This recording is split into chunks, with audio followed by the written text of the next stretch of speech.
True underdog. Unleash the power within. Jason Waller here, True Underdog Podcast. Super excited about our guest today, the Darren McCarty, the enforcer, four-time Cup champion, entrepreneur in cannabis. He's an author, and he was in a band. Is there anything I missed? Because you do a lot of stuff. I'm an entertainer, which means don't call me a comedian because they get mad and I only have like one feeling. So I'm an entertainer, not a comedian. Good, I do travel around and some people might call it stand-up and I just call it life. Well, hey, listen, Darren, I'm a huge fan, and we got to talk a little bit before we started this, and for the listeners out there, we're nationwide, worldwide, but for the local Detroit folks, you're a hero. You're a hometown hero because you have fought for the Red Wings. You've been a part of Detroit. You're still here after all your years at with the Detroit Red Wings. You won 4 cups. You're known as the enforcer, the brawler. You fought for your teammates. You fought for what you believed in. For those listening out there, you're going to have to Google. You can see the fight with the Colorado Avalanche. Not once, but twice there was huge fights where the goalies went and met in the middle. I'm going to ask you about that in a minute as well. But, here on the True Underdog, we want to talk about that part of your life, and then we want to talk about what you've done since then. And there's been some ups and downs, and you've had to overcome a lot of things with, drug addiction, depression, things that you had to overcome outside of playing hockey. And then here you are, we were talking, you are full of energy, full of happiness, excited about what you're doing. So let's jump right in. We'll talk about hockey first. You joined the Red Wings early on, and you came on, and you were an enforcer. And when you first joined the team, was the team very good at that time? They were getting there. Unfortunately, it was in that, like, when I say, and first, let me just say, Jason, I'm a big fan of yours because of what you do, and it's somebody that I look up to in this community that I always say, I'm going to throw it right here because you're like me, that you'll say it once and do it twice. And it's so right now, for you to say that, I love life and I love finding and letting people know, hey, you know what, these are the good people. Don't tell me what, tell me who. So getting back to the hockey question, when I came in 93, like, you got to look at it now, okay? If you're a Detroit Red Wing fan, we're building where the team is because Steve Eisman, but we're years in the making, right? This is the beginning of the suck. The next suck, right, is when you climb the mountain and you think you're supposed to win and then you can't get there, like us. So I got there in the beginning of climbing the mountain. Now, the year before I got there, they lost the first round to Toronto. The year that I played, which was Scotty Bowman's first year in 93, 94, we won the President's Trophy, which means you set the league, the best record in the league, number 1, but we lost to San Jose. So was that a round 1 loss too? I think it was. Yeah, another round 1 loss, right? Like that's a game. And then, so as you're revamping, then your second year, which is a lockout year, but you play half the season and you go to the finals, boom, against Jersey, and you're expected to win, and then you get swept, you get embarrassed. And then what was that feeling like, first of all? Let's go there. Oh, it sucked. Yeah. You have the best record, you're the best team out there, you get swept.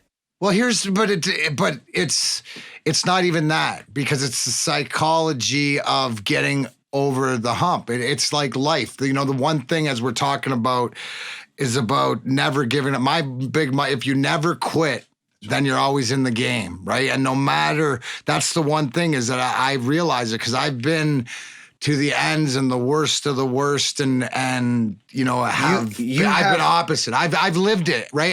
And my goal is so that nobody has to go where I've been, because I don't think they'll ever come. I don't think they have the strength to come back. Not saying anything, but it's just the way that I'm built. So you have so much heart. You have so much fight. You said don't quit. No. You didn't quit on the hockey, rink. You don't quit in life. You've had some things thrown at you. That's why I think that we have this energy together, because it's that heart of, we're not going to be told no, and we're not going to quit no matter what. And here's the honesty of it, Jason, that we've thought about it. Yeah. It's crossed our minds. We're not inhuman like that. But at the end of the day, when it comes to putting the, pedal to the metal, who are we kidding?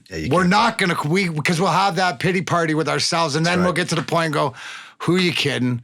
Now it's just like, how am I going to fight back? And so the thing is, I'm done fighting, right? Now it's about corralling to the people. And I always say this, is I'm here for anybody that, what do you mean by that, has questions. I'll sit here till the cows come home if you're willing to do the work, but I'm not here to argue. That's when you get to Google me to find out What happens when you argue? Well, let me ask you this. Leadership. Scotty Bowman is there, right? And he loses the first two playoff series. You lose the first series, and then he loses in the Stanley Cup. What kind of leadership skill not only did you pick up from him, but the rest of the team to bring you guys together? Because I truly believe that, and you said it earlier, it starts at the top, right? And when you have great leadership, it makes everybody else empowered to do what they need to do. What was that like playing with him early on, and how he may have overcome some adversity as you guys started winning? Well, I think it's a learned process, and it's the success. And I believe this from my experience is that losing is the greatest teacher, right? So, for example, I think that if we would have won that first one, we probably would have maybe won another one, but I don't think I'm sitting here with 4 cups right now. But it's the journey there, because it didn't get, that wasn't the worst, losing in the finals. It was the next year when we set the league record, 62 wins. And then we lost in the conference finals to Colorado in the game that the centerman of the grind line, which is me, Kirk Maltby, Chris Draper, and Joey Kosher. There's actually 4 of us on the line. It's a long story, but gets hit from behind by the biggest villain, not just on their team and Colorado's team, biggest villain in the NHL, most hated player, Claude Lemieux. Hits Chris Draper right in front of him, breaks his jaw in 4 places, crushes his orbital bone. We go on to lose game 6. We're out. What was that like? Because I mean, we all know, well, some of the viewers and listeners know what happened after that, but what was that feeling like, not only to lose, but to have, I'll call it a cheap shot. You don't have to. I'll call it that way. No, it was cheap. Yeah, okay, it was the ultimate cheap shot. It is what it is then. Then we're being clear. Oh, God. So it was the ultimate cheap shot that fired you guys up. And it's unfortunate for Chris, but what was that like? What kind of juices did you guys get going into the next season? Well, here's the whole thing. Like you said, you got time. This happens in May. And the one thing that I was the one who got Chris Draper out of the hospital, and I said, took it personally then? Absolutely. I said, don't worry. Then the only thing that was ever said between anybody on the team or any time was me saying to him, don't worry, I'll take care of it. But then you have to think about it. And as the season goes on, right, you come back, then you know that we got to beat Colorado, and we lose to them 3 times because you only play them 4 times during the season, which leads up to the March 26th game, which amplifies the fact that, like anything else in life, you're going to come up against, the odds, and you're going to be the underdog, and it's going to be, something that the only way out is through. And it's rivals. It doesn't matter. There's rivals all over. High school, when we're talking nothing sports, like this, though. This was next level. But this is at the highest stage and the greatest thing. And you can watch from 96 to 02, the rivalry. But then it leads into this March 26th game at the Joe, and the way that it played out, but we had to win that game. Did you go into that game thinking a fight would break out or no? Oh, I had to think, right? And listen, this is the sick thing, is I've been thinking since the previous May, which is 10 months, how am I going to get this guy without letting it cost the team? Because we haven't beaten them. We set the league record, 62 wins out of 80 games is a lot of friggin'... It's a high percentage. Right, wins, you know what I'm saying? So when they have your numbers, so winning that game and the way that it played out, I was going, and how is it going to happen? So I knew when he was always on the ice.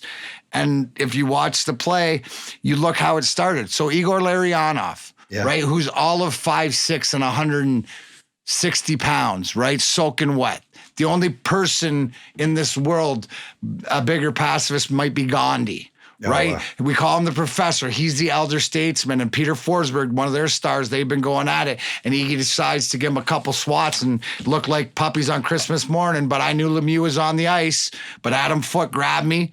And then Shanny broke his arms. And I walked up, and it's what you've been thinking for. And this is where I tell everybody, do not be afraid to wish for things. Be ready for when that moment comes, because it might just be like that. And that's what Lemieux's face was. And I hit him as hard as every man, woman, child in the wing-wheeled nation was behind that punch. That's true. And you'll appreciate this. I'm a lefty. I hit him with the right. Oh, that's great. So like it's power. That's you got great. power in your other hand, but the fact that I hit him with the cold cock, right? Because it's right from here. Sucker punches from behind. We don't do that. Cold cock's right from the front. Yeah, he sees it coming. When you look right between the eye, it must have been just like one of those standoffs in the old West, But I blasted him. And then he goes down to the turtle. Now, I don't know the goalies are coming out. I don't know all the stuff's going on because I'm just concentrated on putting my fist through his skull and ripping his heart out through his nose, even though I know you can't do that. Anatomically impossible. But then I saw Chris Draper.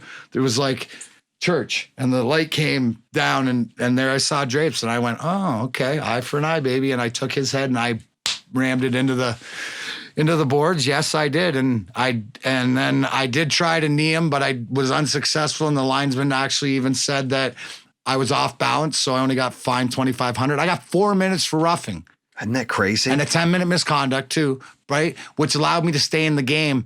And the biggest thing is we were down 5-3 going in the third period. We tied it up. Went to overtime? I scored the overtime winning goal. Right? And at that moment, in Wing Wheel Nation, not just in the building, in the city, in the state, in the country, in the world, in the universe, right? It was that proverbial moment where we all felt the release. It's going to be okay. I don't know what it means. It's going to be okay. And Brendan Shanahan says in the Russian 5, right, when we faced Colorado in the conference finals that year, that game gave us such a psychological advantage, right? Not because we just beat the living dog crap out of Lemieux. And the whole thing is, right, Jay, to getting back to it, why it was so personal is because in life and in sports, bad things happen, but you cannot lose respect for a fellow human being. Claude Lemieux said you never would have heard of Chris Draper. He's not sorry and was just an arsehole about it. Right? That's what the listeners need to know. It wasn't like it was normal like hockey and it was a cheap shot. You went on record many times saying, I would like him to apologize. We want him to apologize. It was wrong. Right? But he didn't want to. He kept saying nobody had heard of him. I'm not saying sorry for anything. No, it was just the way he reacted. Well, that's just in life because I don't know. The end result, if that happened to me in my real life, right? Not playing this and inside, well, there's consequences. Yeah. There's consequences. There's consequences for all your action. And the fact that was the catalyst, to lead us to back-to-back. Well, the listeners need to know everyone has a role to play. And you're a great hockey player. You scored the winning goal, but you weren't the fastest on the team. You didn't have the most points on the team. You weren't the best defenseman on the team. But what you brought was that heart. You brought that fight. You brought that mentality. You were the enforcer. You were the one defending your team to the wit's end to make sure you guys were in position to win. Correct? So everybody has a role. That's right. Cog in the wheel. Be the best cog in the wheel. You can be like me. Be a 4-time Stanley Cup bling, bling, bling cog like you look at Dennis Rodman was like that. He couldn't shoot a three-pointer free throw. But who cares about everyone's find your spot. role in life. Find out your passion. Yeah. That's the whole thing is that, hockey was always the only thing I wanted to be. I knew what I was to everybody else. And it took me through the ups and downs, alcohol addiction and, marriages and bankruptcies and just not knowing who I was to find myself to almost dying because of alcohol. And I was 70 pounds heavier and organs were going to blow up and stuff, but, be able to fight. And that's where my passion changed to cannabis as far as because it saved my life. And through the caregivers and the compassion of the few friends that I had around me that really cared about Darren was able to start to fight. So I just celebrated 5 years sobriety. Congrats. And that's awesome. From pills and alcohol and any other thing other than the plant I put in my body. But you decided to quit everything. You decided to go clean and you never quit on that. 5 years in, right? Well, but I tried it so many different times, right? And that's why I tell everybody, listen, I live by the principles of Alcoholics Anonymous. I've been to 4 rehabs. I have $1 million worth of therapy in here. I apply what I've learned now to what I do, except guys, my program has a garden. That's it. Because of the education, like I would tell everybody, listen, if you don't want me to argue and tell you how bad you are for what you did between 95 and 2015 for 20 years as far as pushing pharmaceuticals and all the stuff and the destruction you've done into the heroin. I'm not even going to go there because the education's here now of why that's bad and why cannabis is good. So let's get beyond that and let's help people and give them the option, because that's the whole thing. Do you know you have an option? My role is to say, do you know you have an option? You tell me yes, I move on. The minute you tell me no, I start with, well, you have an endocannabinoid system, that everything with a spine, and it's a food processor. And, you know, so it's just that, what do you mean by that mentality? And why? Because I've surrounded myself, so the Darren McCarty brand, licensed by Pincana, because it's the same thing in I'm surrounding myself with the people, the like-minded that want to help people. It's just like you want to help people in your way, I want to help people in mine. And it just so happens that ours seems to coincide, and we like to do it through people. Because here's the one thing, is I do Grind Time with Darren McCarty, which I know that you will be a guest on when I get it back up. It's this face-to-face, right? In this COVID time, you know, I understand we do everything, and I do a Wrestling with Sports podcast with a bunch of ex-baseball players and Lars Fredrickson from Rancid, which is really sick because I was a huge fan growing up, so I fanboy out on that show. But it's all about, you know, the personality and letting people know you're real. You know, I'm real. You know, what we do for a living isn't who we are. You know what? I had Matt Prater on here not too long ago. Oh, dude. And Barry, right? Yeah. And Matt Prater's one of my best friends. Is he really? Dude, he's such a great fan. Dude, I'm I gonna want have to him get you guys together. Yeah. I'll bring him to the podcast. Dude, but please. he's one that struggled with some drugs and some alcohol in Denver. Was sitting back on his couch without a job. And then he gets the job here in Detroit, and he's a Detroit hero for the Lions. He's, no offense to the rest of the Lions, but probably the best player they've got right now. Oh, absolutely. And he continues to do what he does. So it's between him and Jack Fox, the punter. And I love Jack Fox. We're friends too. He's a great guy. Really? I'm getting a Fox jersey. Okay, so I'm going to have to tell those guys. Tell Jack Jack Fox that D-Mac's a huge fan. Absolutely, because Fox is a great kid. Dude, what a great kid. Blowing the punts out of the water. Dude, but that's what I'm saying, is that it's great. And that's unfortunate for Lions fans that your best players are your kickers. But it's okay. It's okay. We love them. We're fans. We're fans. At least be the best. You know, and I want to talk about, you know, post-hockey. I just want to go one more time into the wars and the fight. So you had two goalies met in the middle. Who won that first goalie fight? Oh, Vernon. Good. Vernon. What about the second one? Ozzy. They won both of them. Dude, here, I tell everybody. And I know, listen, if this goes nationwide, right? Yeah. Okay, guys, if you're having a bad day, you can always do what I do. It could always be worse, because you could be Patrick Waugh. And I'm not saying that because I scored a hat trick on him in game one of the conference finals, and I've had a whole bunch of goals on him, right? He's a Hall of Fame goaltender, but he got his butt kicked by a 50-year-old midget cowboy, Mike Vernon, slipped the left, and then he came back to fight 12-year-old Chris Osgood, who hadn't had a fight since against his sister since he was 5 years old, lost to him too. Pretty, you know, almost karma. Wasn't it Hasek? And then, but here's the thing. Slipped. He was going to go fight him too, right? Thank God he would have wiped Dom's arse, I think. We were all like, thank God he stepped on the stick, but it would have been 3 goalies.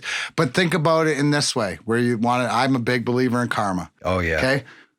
His last game in Montreal was us when we blew him out 10-1 or whatever like this, right? Went to Colorado. His last game was game 7 that we blew him out 7-0. Wow. So.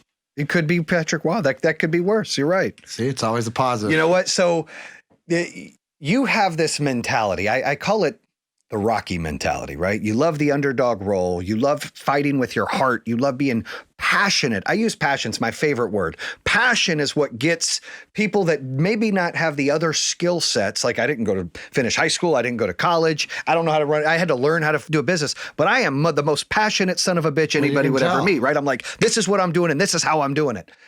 You have that same passion. So like energy, it's like, wow, this guy's fired up, ready to do it. And listeners out there need to understand that when you talked about role, or you talked about the guidance of not taking shit, like, you know, this is what we're going to do. This is my mentality of never quitting.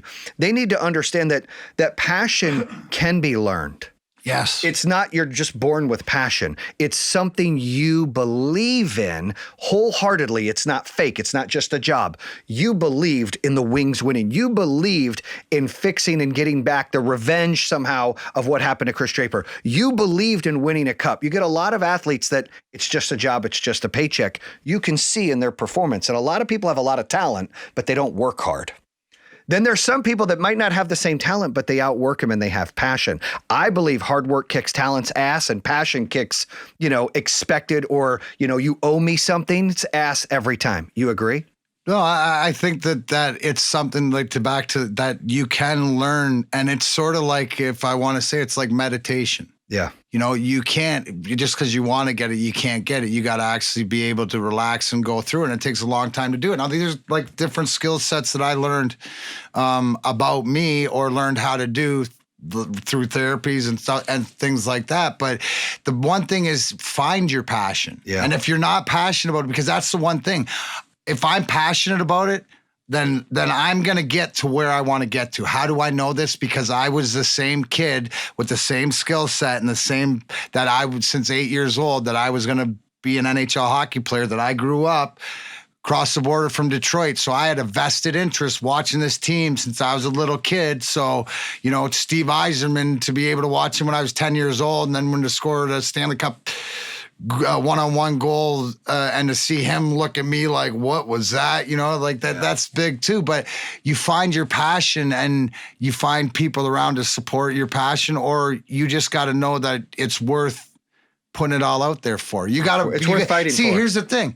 Everybody that I meet that is successful, that I respect, and I've asked the question that it comes down to it, guys, it's hard work is the only thing that gets you forward, right? So it's like, well, why don't you work hard at something you like instead of something you don't like? And it's so for me, example, I'm like an octopus.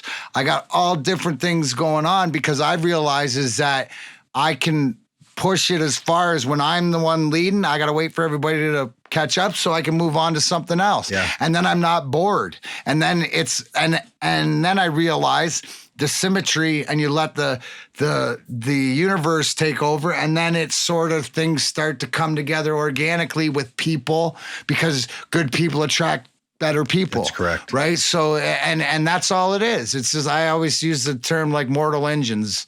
You're traveling around like a country, except we're shining the light for people to come. Well, earlier you said, still one of my favorite quotes, and I'm going to hijack it and say it's the DMAC quote, but it's you say it once, you do it twice. And that emphasizes passion and hard work, because if you believe in something, you're going to work your ass off for it.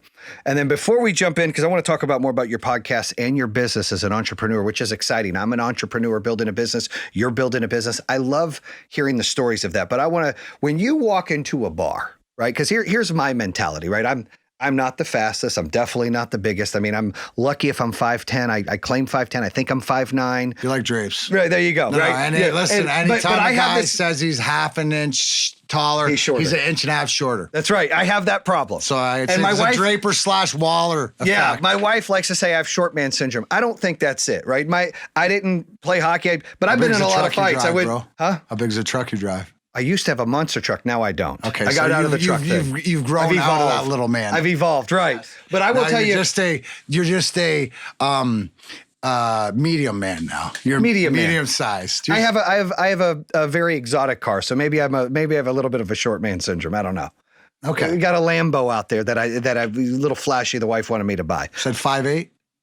5'7", maybe, Listen, so one thing I got, the wife wanted me to buy. Yeah, you got. She wanted me to get it. Wasn't me. Yeah, she told me to get it. I get it. It's just like the Rocky Dennis. That's right. Yeah, you get it. So one of the things about me though is I've never started a fight. I've never looked for a problem, but I never back down. I mean, I went to 5 high schools. I got kicked. I got tons of fights. Shit, I'm 40 years old. I got in a fight 8 years ago, right? For those who don't know, that I'm always DTF, and that's down to fight, right? I'm always down for that. Right, wrong, or indifferent. I'm passionate. It's how I am. You have that same mentality. So let me ask you, brother to brother, you walk into a bar, right? And you're not looking for any problems, but there's people looking at you wrong, chopping their lips, saying some shit. Are you like, because I walk in, I'm like, I don't give a fuck how big they are. I'm ready. Let's go. Do you have that same mentality? No, man. Doesn't happen. The connection or whatever. And plus, I don't know if they want to deal with who I hang out with, because I won't even find out I got eyes around. I surround myself, and the bar's not the place. You're gonna not find, the bar. I'm saying anywhere. If you're gonna find anywhere. me, you're gonna find me at the casino. Okay, so right? at a casino, so that's my hang up. And some things are erupting. Yeah. What is your mentality in there? My mentality is to leave. Now, Okay. Now. There's no right. What was it like but if before? it comes, but if stuff pops off, I'm not backing away, and if my guys are in it, I'm in it. I mean, that's why we put bail money aside, just for stuff case like that. It's somebody's got the bail money, and like we don't look for a fight. We don't. And I don't ever look for it. I will, but leave. I'm always ready. I will, right? But it doesn't come to that. Because I don't put myself in those positions anymore. I don't either. At least that's what it's been 8 years. Right. But I had somebody come into the office. I'd rather take a Darren McCarty brand, pucker up joint, and get in a circle and pass it around. Who wants to? Who wants to be friends, right? Who's going to get more? I love that. But you have that fire inside you, correct? Oh, dude, I'll rip your throat out if you make me. There you go. Good. I wanted to make sure someone. A bad day. So if someone feels the same stuff. Yeah, no, you do, but it's sort of along the lines is you surround yourself with positive people. Well, it's honestly positive now I'm 48. By the way, positive people are now key. I'm 48 years old. So what is my enjoyment? It ain't hanging out to the bar. I used to, dude, during my drinking days. That's what I want to talk about. During my drinking days, I used to hang out at the bar for open to close every After day. hockey, what was that like? Talk about the darkness. What happened? That's right, because you got to, let me preface this with, so had a roller coaster, and then after winning the third cup and then the lockout in 04, because the salary cap came in and stuff, I got bought out and I went to Calgary for 2 years.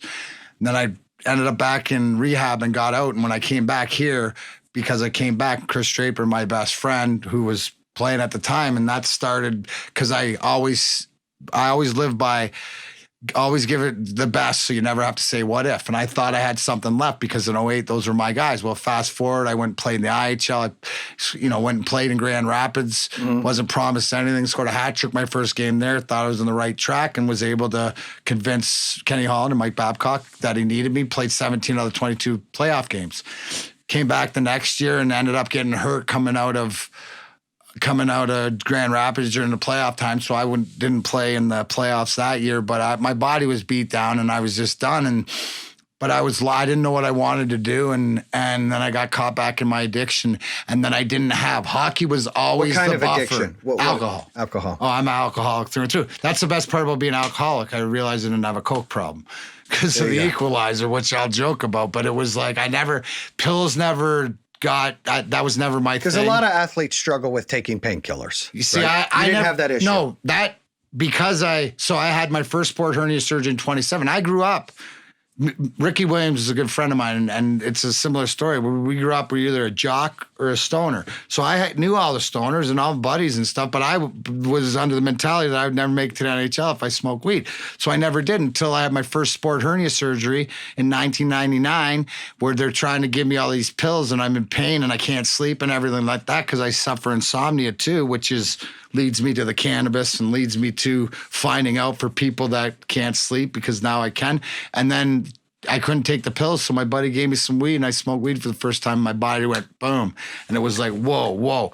Because when you run like we do, right? Like I said, what you got on the ice, you got off the ice back. That's right. It doesn't turn off. And right. And even though it's permeating, because hockey always was my governor, whether it was school, it was always my motivation. It was like find the motivation. My parents would always motivate by taking it away or threatening to take it away, right? That's the whole thing. That's a great parenting out there is find their passion and you can use that in manipulation, whatever. They're your kids, like what you want the best for them. But it's the same sort of thing. And you get lost. And then you surround yourself with the people, right? Then you get away.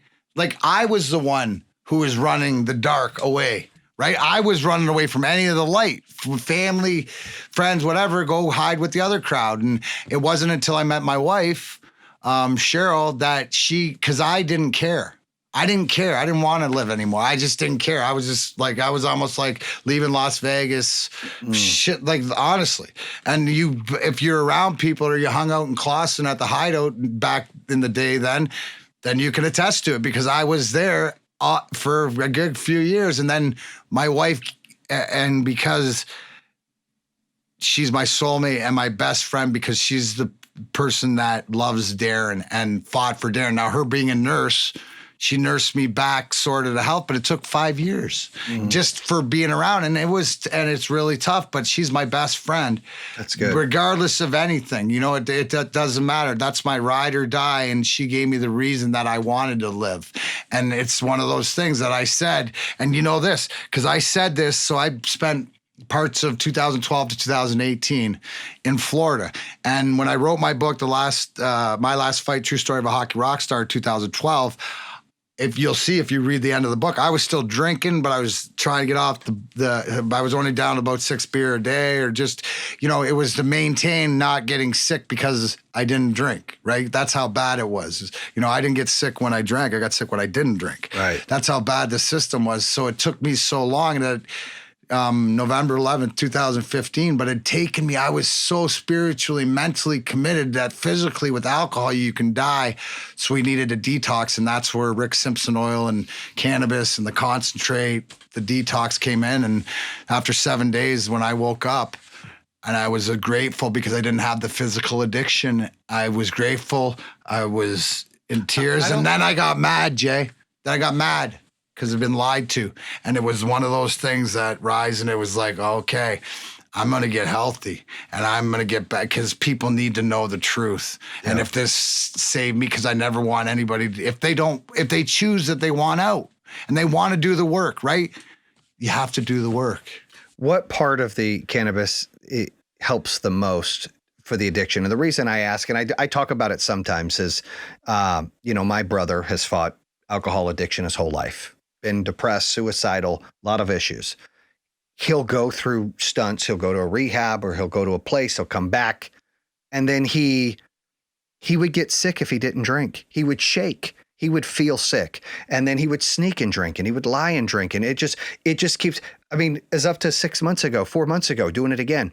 He just ran off and went to a place, said he detoxed, ran and just got married in Vegas on a whim, literally last week. Yeah, I'm going to get married. I did that my second in 2006. So, and but I'm always nervous for him, and hey, why don't you smoke marijuana, do something to settle you down, to get you to the path that you need to be on. Or you don't even need to smoke it. That's what I'm asking. So, what is the best solution there? So you want to learn about the CBD, full spectrum, and the tinctures and the drops or the juices or whatever. You got to think the THC in the simplest forms for the head, the CBD, the CBN for sleep, the CBG for digestion.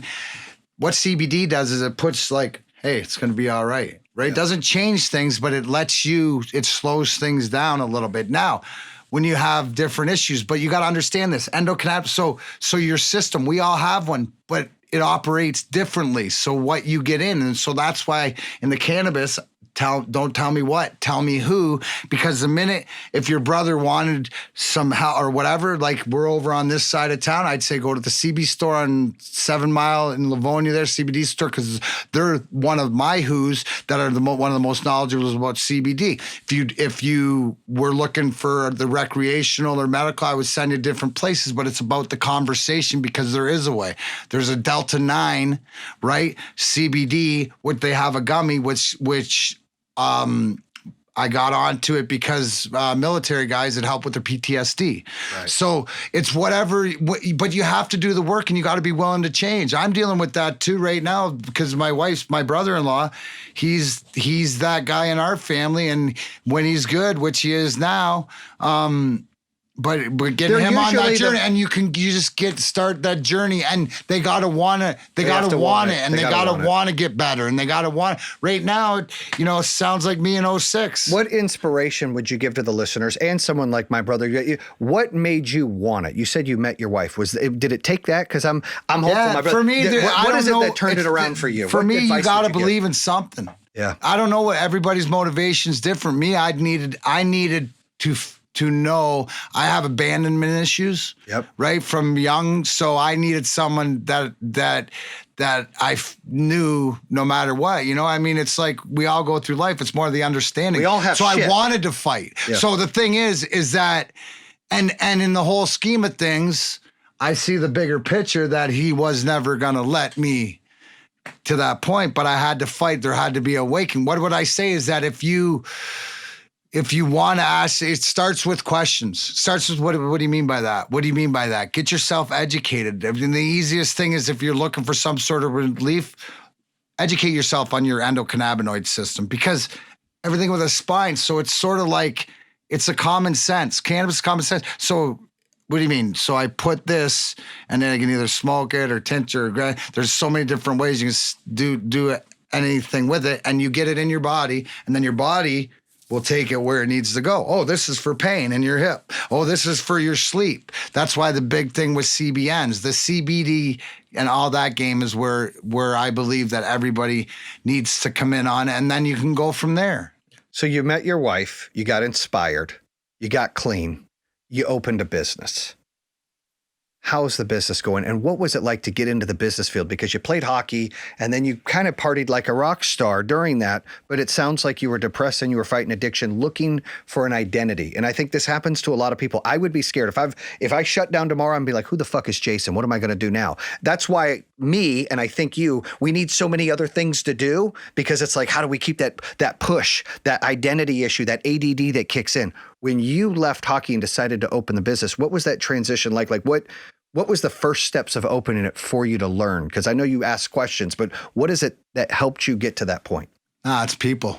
It's surrounding yourself with, because me, it all starts with, like, I have the Darren McCarty Slapstick Comedy Tour, Darren McCarty brand, which, there's different adaptations of that, but Grind Time with Darren McCarty is, and I call it the Grind Time family. So that's the only reason it's got my name on it is because it brings awareness. Right. But the Grind Time family is all the collecting all the people and stuff like that. So the fact that the brand, and my licensing, so the Darren McCarty brand is licensed through PinCana, the largest seed to sale recreational medical center in the state of Michigan.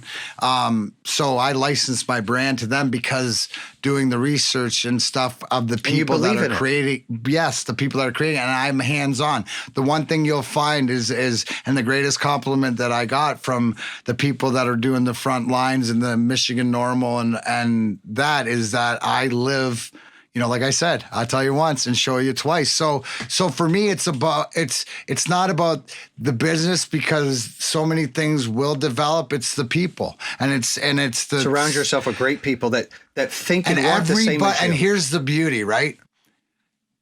I'm not the provider for anybody. Everybody else has their own thing going on. This is the caveat. This is our softball team. This is our whatever else. But everybody, I'm a huge believer in win-wins. So everybody is everybody in the project is invested, right? Mentally fit, right? If it's there, so Nick's my business manager, he's sort of the umbrella, but and then the Darren McCarty brand, right? There's also the brand with the sayings that is my life every day, right? So the Grind Time, it separates because I like that for the podcasting and for the charity aspect, because it brings in the family, you Grind Time family member, and it's all about the sort of recognition, but I have to separate it. So for me, it's like different things, And you've got a couple things going on. You're real big into the community. We talked about that earlier, and you've got a podcast out there. On your podcast, what's your inspiration behind the podcast? The why. Oh, I love that. I gotta know the why. I love that. I gotta know the why. I'm getting ready to write a book, and that was one of the titles I thought of, is The Why. Yeah, I gotta know the why. So that's the thing is, like, I love and respect and people that get there, but I got to know the why. And it seems like because I'm more interested and the more I learn about myself, about why I tick, the more I can translate how, and the bottom line, it's what do we all have in common?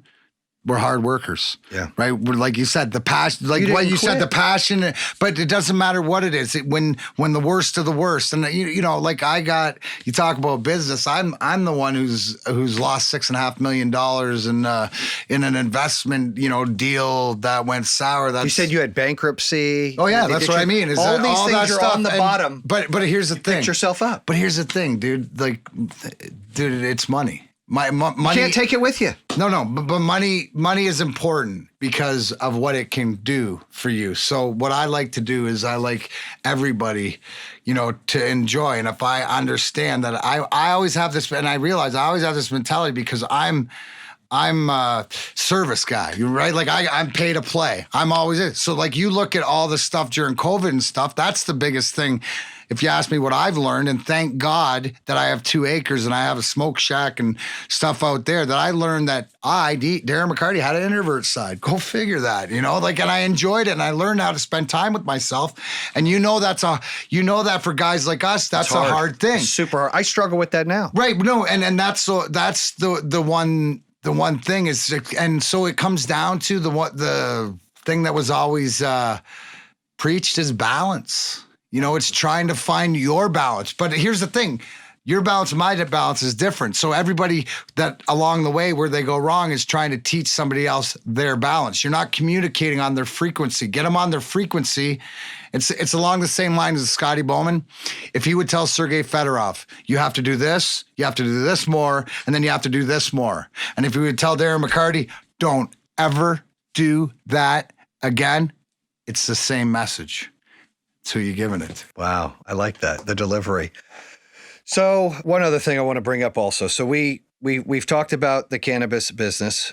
We've talked about your podcast, the book. You used to be, or now you're starting a band again? No, I've had a band since we started. Let's talk about that. Well, Grindr, it was my band, and I was even before the app came out. And I tell everybody, I said, like, money, dude, you got to fund the band somewhere. I mean, geez, I mean, you might as well take sponsorship, you know. But the one thing is because Vladimir Konstantinov's accident in '98, and we put the band together to record a song to put on a charity album to raise money and stuff. And then Billy Reedy, who's played with Ty Stone and different bands, who's my lead guitarist, is just one of my best buddies for almost 30 years. And so the band, we've written a couple albums, and then so James Anders passed away in 2005.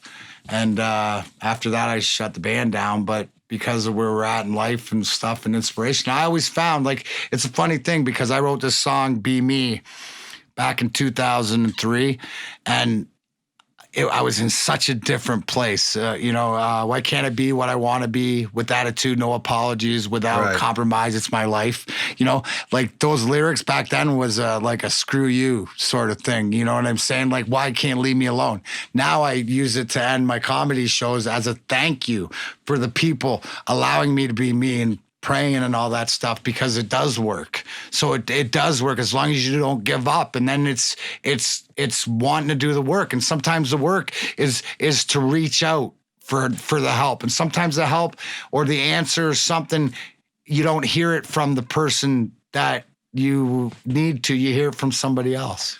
You know, Darren, one of the messages I always try to give out to people all the time is, you know, like you said, everyone's why is different. Everyone's reason for things are different. And I believe money is a tool. I think it's needed in some cases, but it's a tool. And when people get addicted to chasing money, they're going to fail. When they let it control them, they're going to fail. But when you chase something you love, because there's teachers out there. I'm not in politics. Sometimes I wish I was, because I'd change a lot of shit.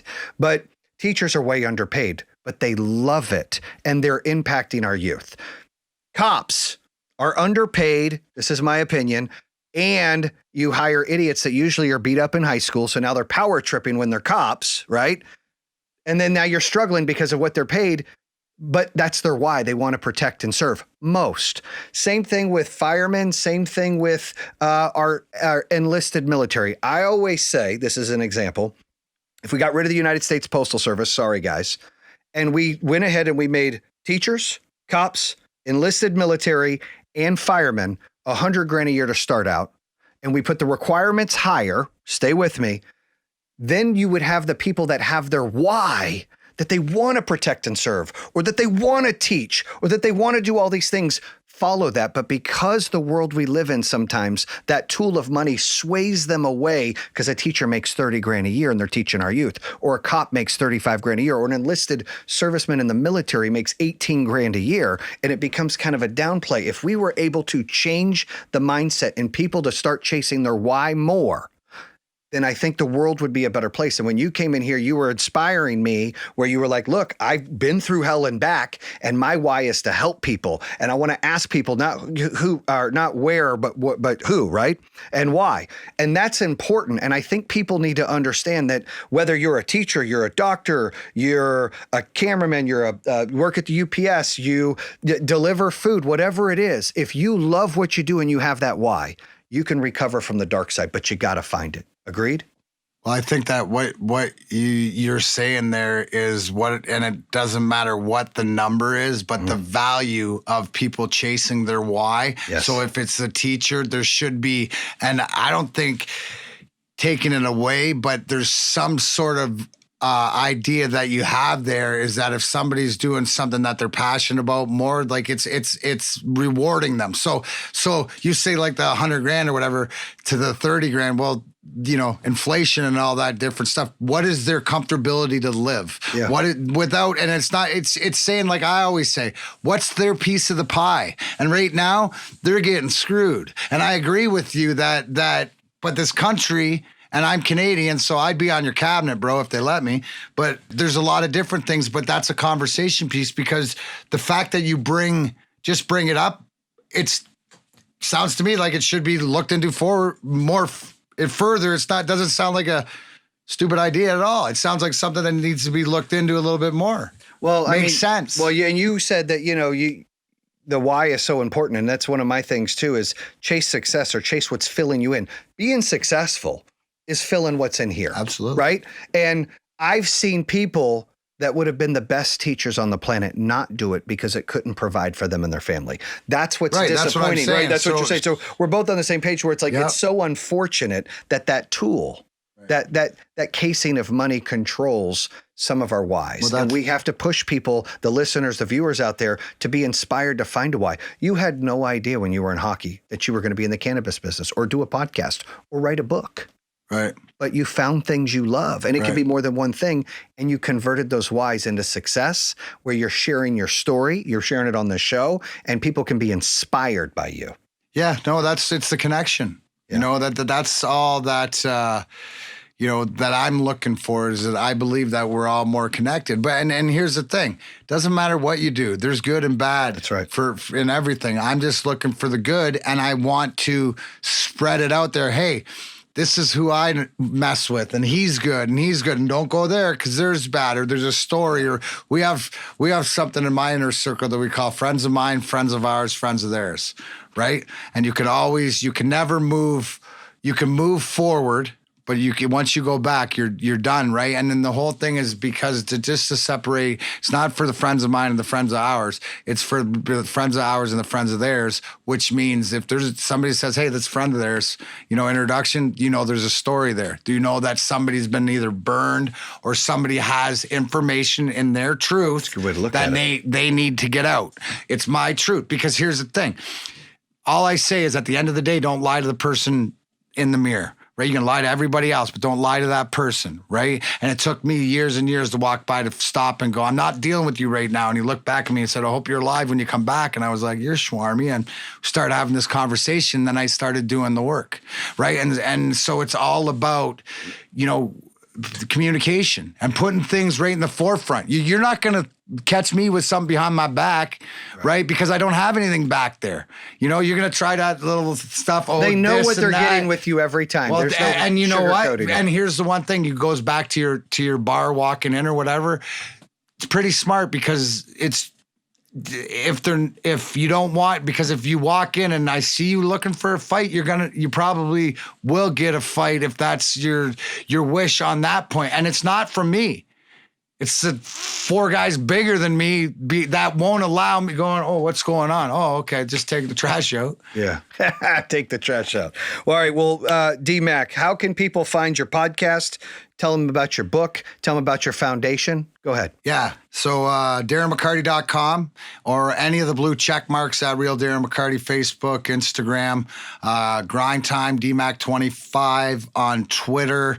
Grind Time with Darren McCarty is the podcast. They're up on all Spotify's. I know the website, you can go get them. I'm also doing a Wrestling with Sports, like I mentioned, that you can catch on Spotify or join that one. That's always fun for all the wrestling fans out there. We were talking about it. You're a Rock. I'm a Stone Cold guy. That's all good. Hulk Hogan, he's making a movie right now, is what I heard. Is he really? I heard there's a movie being made. Oh wow! Yeah. And so all the stuff like that, the Darren McCarty brand, Slapstick Comedy Tour. Even though we're a little hiatus right now. What about the cannabis business? How do they find that? Yeah, so Pincana or the Darren McCarty brand.